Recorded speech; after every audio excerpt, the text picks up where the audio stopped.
E o plenário da Câmara aprovou na noite desta quarta-feira o projeto que pune a discriminação contra pessoas politicamente expostas, ou seja, torna crime discriminar políticos, no fim das contas. A proposta da deputada Dani Cunha tipifica como crime de discriminação contra a pessoa politicamente exposta no âmbito do Código de Defesa do Consumidor. Com isso, bancos que se recusarem a abrir contas para políticos, assim como empresas privadas ou órgãos da administração pública que eles negarem emprego, poderão ser punidos. O projeto prevê pena de reclusão de 2 a 4 anos e multa para quem injurie, ofenda a dignidade ou decoro, somente em razão da condição de pessoa politicamente exposta. E para comentar esse assunto e trazer detalhes sobre esse PL, trouxemos aqui ao Meio-Dia em Brasília o nosso advogado especialista em liberdade de expressão, André Marcília, e também trouxemos aqui o advogado criminalista, também membro da Academia de Direito Eleitoral e Político, Adriano Alves. Sejam bem-vindos. Olá, Kiss. Bom dia. Obrigado pelo convite. Obrigada por vir. Sempre com a gente, né, Marcília? Sempre que tem um tema aí polêmico que envolve liberdade de expressão, você está aqui com a gente, né? Obrigada. Sempre um prazer estar contigo e seus espectadores. Obrigada. Oi, Adriano, tudo jóia? Bom dia, André. Tudo bem? Sempre um prazer estar com vocês. Bom dia. Obrigada, Adriano. Obrigada pela gentileza de vir ao Meio-Dia em Brasília. E eu vou começando com o André. André, explica pra gente como é que vai funcionar esse PL aí. Não pode mais fazer crítica, não pode mais fazer crítica em rede social. Eu posso ser presa se eu fizer alguma crítica a um parlamentar nas minhas redes sociais, é isso? Pois vai ser difícil saber como isso vai ser operacionalizado na prática, né? E eu espero que não seja, porque, obviamente, isso aqui depende um pouco da autoridade policial, de como os juízes vão entender ou tentar enquadrar, e eu espero que não façam, porque é bastante lamentável que esse projeto passe, e será bastante lamentável, ainda mais, que ele seja aplicado, porque não existe esse crime, né? O crime de injúria existe, e não existe preconceito contra político processado. Isso é uma invenção absolutamente, entendo eu, grotesca do ponto de vista jurídico e também do ponto de vista político. Então é um crime que não existe. A gente tem como preconceito, e a lei 7.716 de 89 prevê crimes com discriminação de preconceito de raça, cor, etnia, procedência, enfim, são realmente grupos minorizados que são entendidos assim, historicamente. Agora, políticos processados, sem dúvida alguma, não há nenhuma dívida histórica ou qualquer outra nossa da sociedade em relação a eles. Ao contrário, em geral, a dívida é deles em relação a nós. Então, o que seria esse crime? Se injúria já é crime, e se eles não são um grupo minorizado ou historicamente afetado, qual seria, então, o entendimento da aplicação desse crime? Me parece que será realmente a crítica. E se a crítica for o crime, então os políticos estão se blindando da imprensa, da fiscalização da opinião pública, o que é absolutamente, isso sim, antidemocrático. Adriano Alves, como é que você avalia essa blindagem que a Câmara aprovou ontem aos parlamentares? Olha, aparentemente, quando a gente olha essa discussão no plenário, parece que nós estamos diante de algo parecido com um cerceamento da liberdade de expressão, alguma coisa do tipo. Mas nós temos que pensar a seguinte situação. Os bancos, por exemplo, eles estavam, inclusive hoje ainda, estão pedindo informações se a pessoa é politicamente exposta ou não. E esse politicamente exposta não é só pessoas eleitas pelo voto popular. Às vezes um desembargador, um juiz, um ministro concursado, uma pessoa de carreira pública ali, concursado de carreira dentro do tribunal. E essa gravação de política, de pessoa politicamente exposta, leva muitas pessoas a terem seus créditos negados, abertura de crédito, inclusive abertura de conta corrente. Nós chegamos a esse absurdo no nosso país quando a gente fala de criminalização da política.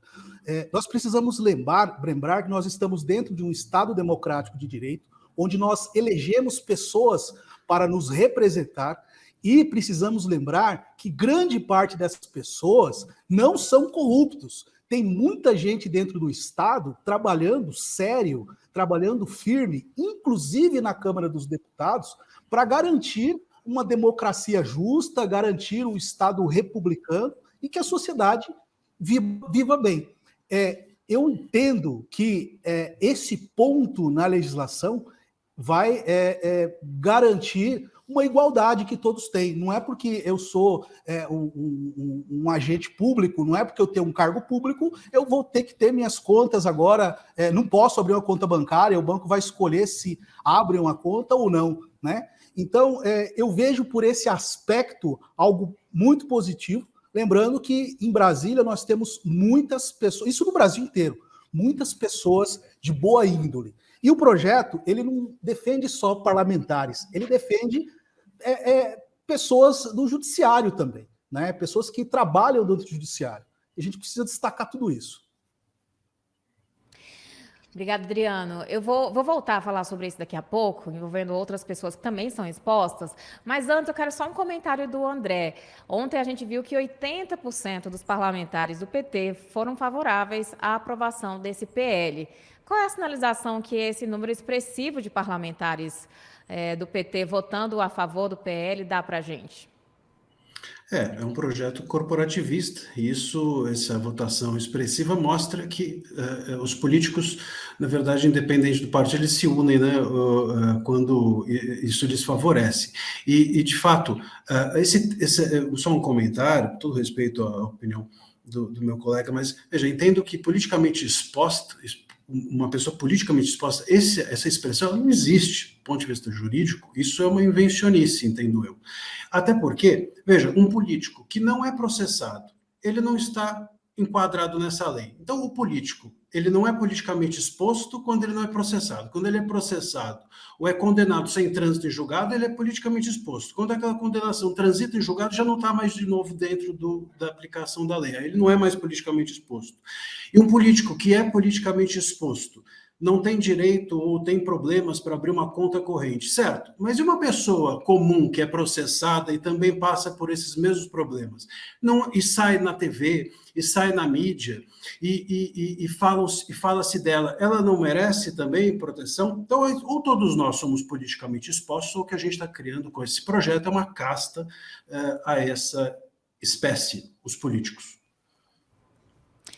Era justamente sobre isso que eu queria conversar com o Adriano, puxando um gancho aí da fala do André, porque, assim, pessoas expostas a gente vê em todo lugar, né? Há artistas que são expostos, influencers que estão expostos, mas a gente vê um privilégio aí, privilegiando os políticos, já que tem esse projeto em andamento aí.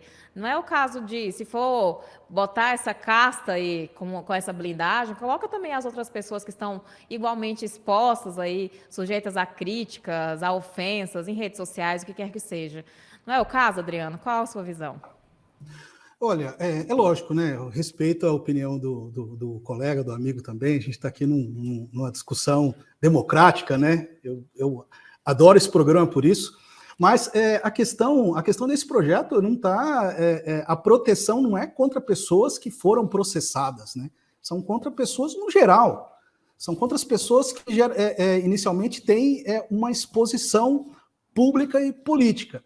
E aí, analisando esse projeto, a gente precisa lembrar de onde veio esse problema. Isso veio do discurso de ódio, disseminado tanto tempo em redes sociais, tanto tempo que vem sendo, alguns anos, né, pode-se dizer, que veio sendo construído, e nós temos hoje juízes, desembargadores que não podem praticamente sair na rua, porque as suas decisões são mal interpretadas pela sociedade, e aí são atacados violentamente por muitas decisões que são concretas juridicamente, mas são contra a opinião popular. E que, em regra, talvez seja a maior virtude de um julgador, saber dar decisões indiferente da opinião popular, mas conforme a lei, conforme precedentes, conforme a democracia. E essas pessoas estão sendo, de certa forma, atacadas injustamente. Agora, o grande ponto a gente precisa destacar que o grande ponto aí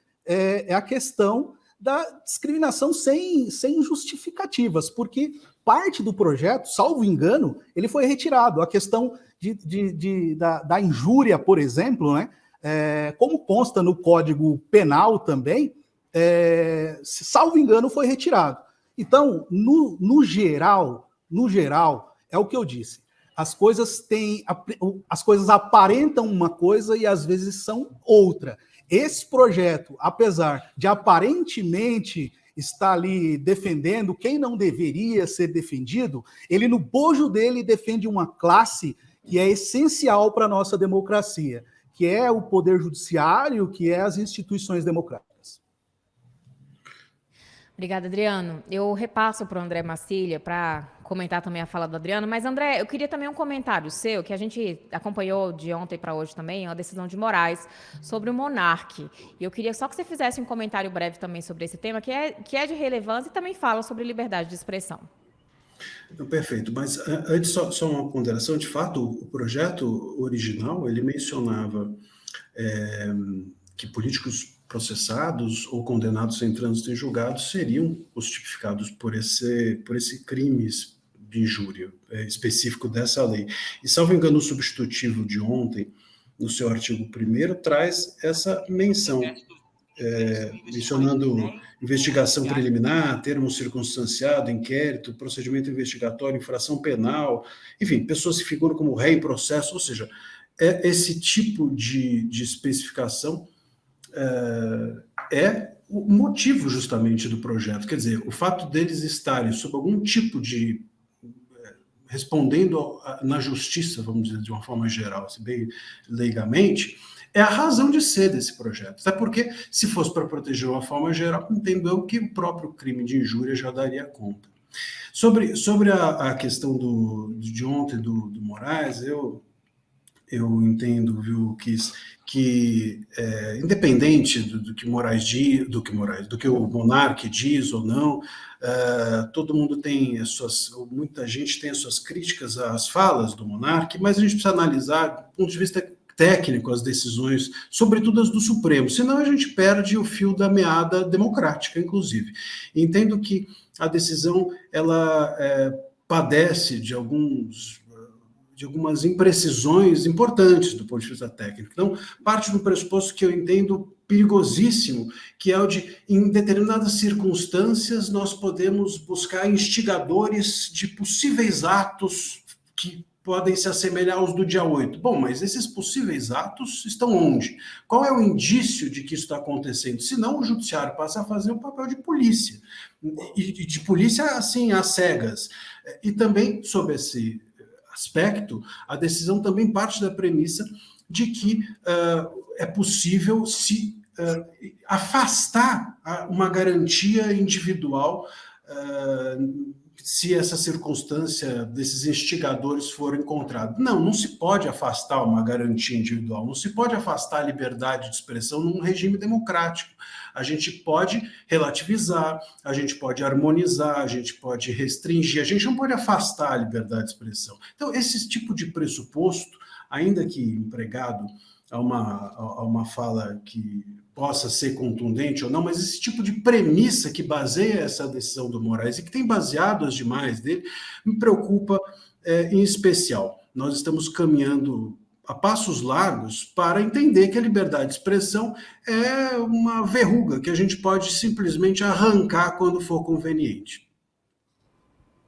Obrigada, André. Adriano, para a gente finalizar aqui nosso bate-papo, nosso debate, de um lado a gente tem visto que há diversos projetos, há comissões montadas, há uma atuação muito ostensiva do governo para tentar, primeiro, blindar os políticos sobre uma suposta argumentação de combate à fake news e combate à disseminação de notícias falsas e etc. Eles usam isso para uma forma de blindagem.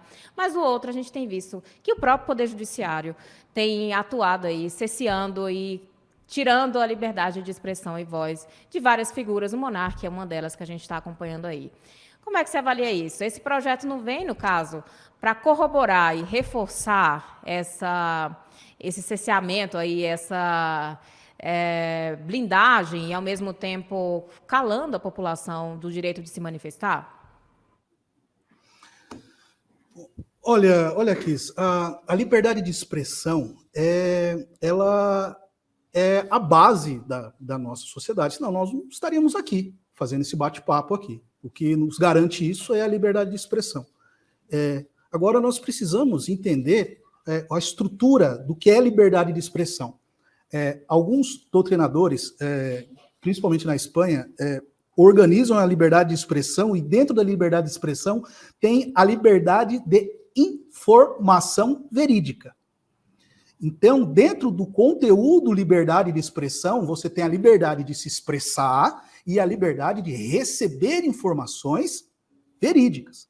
O que vem acontecendo no nosso país, e que daí talvez seja até um motivo para uma outra conversa aqui, que passa pela regulação das plataformas, dos aplicativos de redes sociais, é a questão da utilização massiva, a disseminação massiva de desinformação. Isso de uma forma estruturada, de uma forma industrializada. A industrialização da desinformação nos trouxe a esse momento histórico onde nós estamos vivendo na linha do que é liberdade de expressão e do que é crime contra a honra, por exemplo, né? Então, é muito claro ali, a gente vai ter que estudar, definir bem o que é crime contra a honra, e o que não for crime contra a honra pode se enquadrar como liberdade de expressão. Agora, a grande questão é quando não é crime contra a honra e é desinformação. Que é pior que a fake news, porque a fake news é a mentira. Ok, definiu aquilo é mentira, não é verdade. O problema é a desinformação contínua que vem se instalando no nosso país, veio se instalando, a gente espera que isso diminua, como forma de trabalhar a política, de manipular a sociedade para um lado ou para o outro. E aí que eu não estou defendendo nenhum lado, estou dizendo que isso existe e precisa ser combatido. E o judiciário, em que pese eventual excesso, vem fazendo esse trabalho, isso principalmente na justiça eleitoral. André Marcília, para suas considerações finais. Então, aliás, eu entendo um pouco diferente nesse sentido, que fake news não tem relação com mentira, mas com conteúdos fraudulentos, porque o que é mentira é algo absolutamente relativo. Se a gente vai para a discussão filosófica do que é mentira e o que é verdade, os gregos não conseguiram chegar a alguma conclusão. Tenho certeza que não será o Supremo que chegará. Então, a gente, por mais respeito que eu tenho ao Supremo e aos gregos, agora, se a notícia fraudulenta que é desinformação, é necessário que a gente apure a fraude, a possível fraude, como bem disse o doutor Adriano. É preciso uma investigação sobre isso, uma indústria existe ou não atrás de... Bom, isso precisa ser apurado, isso não se dá numa canetada, isso não se pode liminarmente se considerar. Não se pode dizer que alguém vai no futuro cometer uma fraude. Então, por exemplo, quando eu retiro todos os canais de alguém, eu impeço aquela pessoa de falar, eu estou impedindo que ela fale coisas fraudulentas e coisas não fraudulentas. Então, isso tudo não vai ao encontro, entendo eu, da melhor estruturação da liberdade de expressão. E no caso do Monark, especificamente, pelo que está na decisão do Moraes, não existia ali uma intenção informativa, existia ali uma intenção opinativa, que é muito diferente, porque a opinião ela não tem esse conteúdo, essa ambição de neutralidade ou de veracidade. A opinião ela é subjetiva e, portanto, ela caminha em outro patamar. E o Estado também deve proteger a opinião de outra forma, porque o artigo 37 da Constituição, ele veda que o Estado diga, obviamente, o que as pessoas devem ter nas suas próprias cabeças, o que deve ser a opinião delas mais ou menos adequada. O dever de impessoalidade do Estado impede que ele diga essa opinião vale e essa não vale. Portanto, o que faz a decisão do Moraes não é só atravessar esses pontos de imprecisão que eu mencionei, como entendeu que ainda confunde o que é informação com o que é opinião. São institutos diferentes da comunicação e que precisam ser considerados também de forma diversa na hora de se julgar. Obrigada, André Marcília. Obrigada, Adriano Alves, pela gentileza de vir ao meio de em Brasília. A gente trouxe aí 2 pontos diferentes. Primeiro, esse PL que criminaliza quem discriminar políticos. E segundo, também a decisão do Moraes em relação ao monarca.